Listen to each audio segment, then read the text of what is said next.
you dance, the way you smile, the way you move, where you are.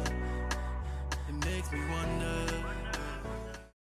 How can we improve diversity in local media? Because, like, for the band launches, Zach, I know I want to hear your thoughts on this for sure. Because, yeah, um, we know that when you're looking at band launch pictures, is one skin tone you're seeing.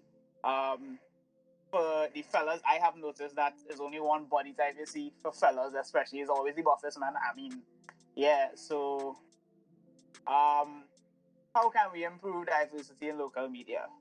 Coming from a multicultural society like Trinidad, I think as we especially need to be able to see, like, the media that we're putting out needs to represent our society. So it is not even only stopping at dark skinned women or anything like that. A lot of times, Indian people are noticeably missing from a lot of promo material unless there's something to do with like Indian Expo or something like that. But when you look at things like band launching or even some ads, you barely see even Indian people, and Indian people make up all, I think, over 50% about that, a large part of our society.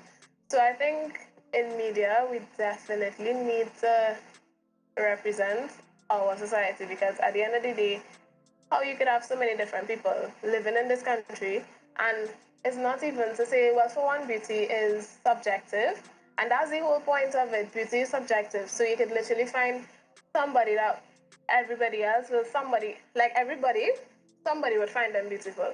So you can't even say that, oh well, it's because they're not pretty or they're not, like, beauty is too subjective to say things like that. Because I remember with the thing that you all know what I'm talking about. I don't know if I could call names and all of that. But yeah, with that situation, I remember somebody was telling me, oh, it's because this is like the best looking people or whatever. So that is why only these people are the ones you would see. And that's just so wrong. It's so false, because literally beauty is too subjective for you to say that these are the nicest people, so this is why we just show them. You can find pretty people of all shades. You can find, it don't even need to be pretty people, is the point. You just need to represent everybody, because that's what media is supposed to do. You should ideally show, it should be a representation of your society. No, definitely. I agree. And I do think, like you say, Karen, it's not just Carnival. This is overall, like anything that's being represented within the media, it just needs to kind of represent our whole society. I mean, Trinidad is definitely one of the most diverse places that I know. And I mean, the fact that this isn't being represented on TV everywhere, and not just culture, like every single thing. And I think last time when we was talking, I was talking about like what I used to see on the road, and it's people that just look so different. So the fact that this isn't being shown when it's being advertised for band launches, or let's look at, I don't know, different news outlets. Sorry, but it's not being shown on there as well for like advertisements or just on billboards. You just see one body type or not enough of a range of skin tones, skin types, hair textures.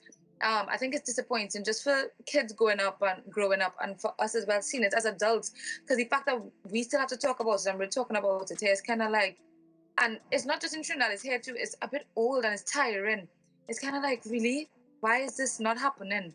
And why do we still have to kind of tell people that it's the right thing to do?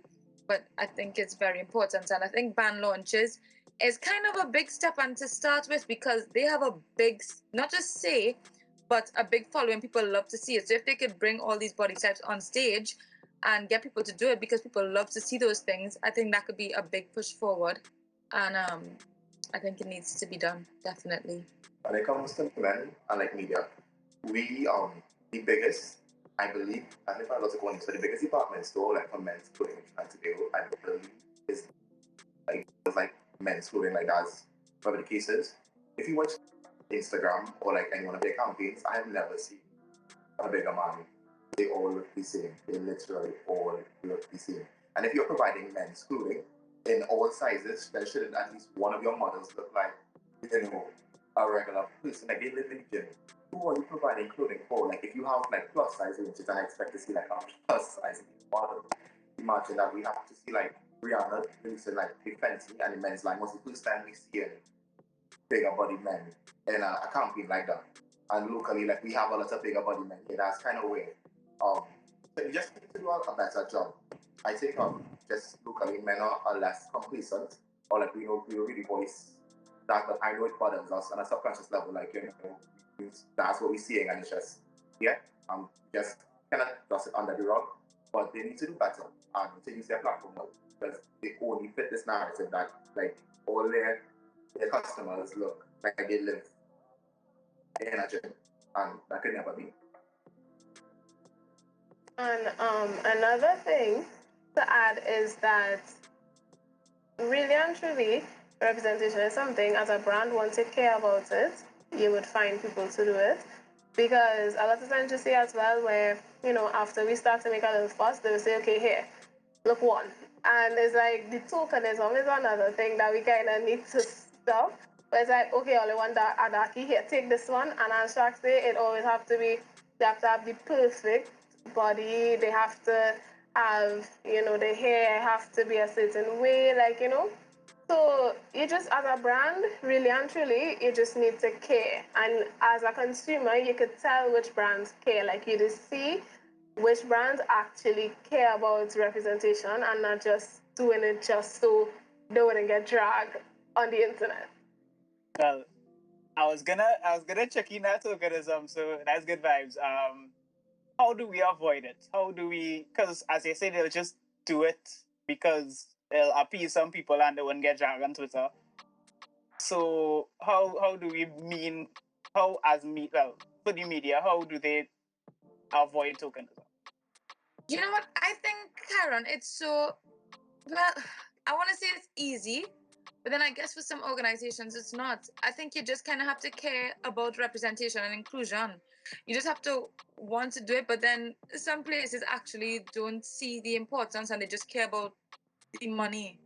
So I guess, like, let's say Carnival brand or clothing shops, you just have to want to actually sell your stuff to everybody and think that everybody could kind of look good in your stuff because these are the people that are buying from your brands, and everybody's going to come, and at the end of the day these people are paying you also see that people do look good in your things, because at the end of the day these are the people that are wearing your clothes, and you have to kind of care about it and see the importance of it. But a lot of people don't, and I think that's the difference between the tokenism and you're just doing it because you have to, and the difference between caring. So I think is a very thin line, but how do you get people to see the importance? And I think some people do.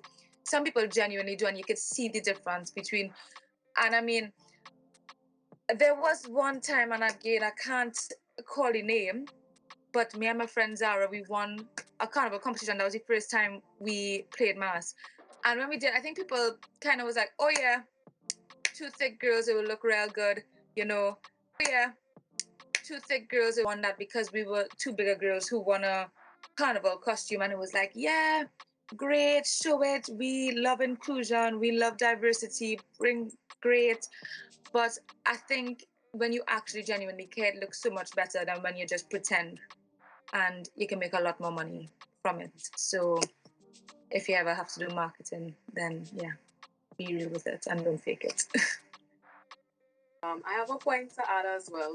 In addition to the band leaders and the department stores caring, we as consumers too, we also have to voice the opinion, because I mean, I don't want to put my head on a block for this, but I think it's only about maybe 3 or so years where I really heard people really start to open up and be like, you know what? We want to see X, we want to see Y. So as consumers, we also have that kind of power. So if we never say anything about it, we'll just keep letting everybody slide. So now, I mean, we are a bit more forward thinking than some of our parents, I would like to believe, to some extent. So I mean, now that we express these views, it should be something that is done more constantly, as opposed to only when, there's a Twitter rabs or, somebody in hot water. But make it be a constant where we keep reminding these suppliers and the service providers, sorry, hey, we want to see this, or hey, we exist. That's just, my 2 cents.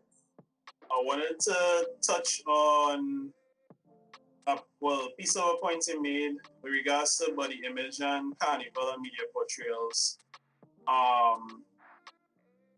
You see, okay, so like Zakia pointed out, you typically only see one particular body type on media with carnival, be it, like you said, the buff man, or like she said, the fair skin, voluptuous, that stereotype. And I wanna just graze a little bit on the negative effects of that because okay, what I notice or that I observe goes on is that okay, so Carnival, biggest show in the world, right? Everybody knows the best. So as a trainer now, sometimes somebody come up to you and say, hey, what do I do to get abs for Carnival, right? Now, this time Carnival is February and this is January asking me this. I can't do much there because I mean in terms of healthy fat loss, that is too narrow of a time frame to really work with. Well, at least given depending on where your starting point is, right? And because the pressure is so strong now to look a certain way, you often get questions also like what steroids I could take, if I have any supplements I could take to help with this. Some people straight up ask if it is a do it for 3 days, so what happened to me, right? And all these things lead into unhealthy health practical unhealthy practices. I mean, again, is another example of where image and the psychology behind somebody's body image could lead into actual physical detrimental effects on a person.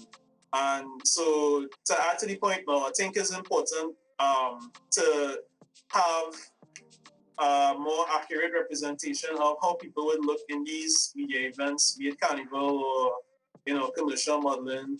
Because remember, people are going to be watching this and they're going to say to themselves, hey, I want to look like that guy, or hey, I want to look like that girl.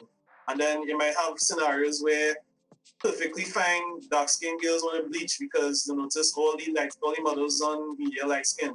Or guys who want to go on steroids because everybody buff and have abs. So, I want to be like that too. So yes, I think it's important that the media offers, true representation as opposed to tokenism.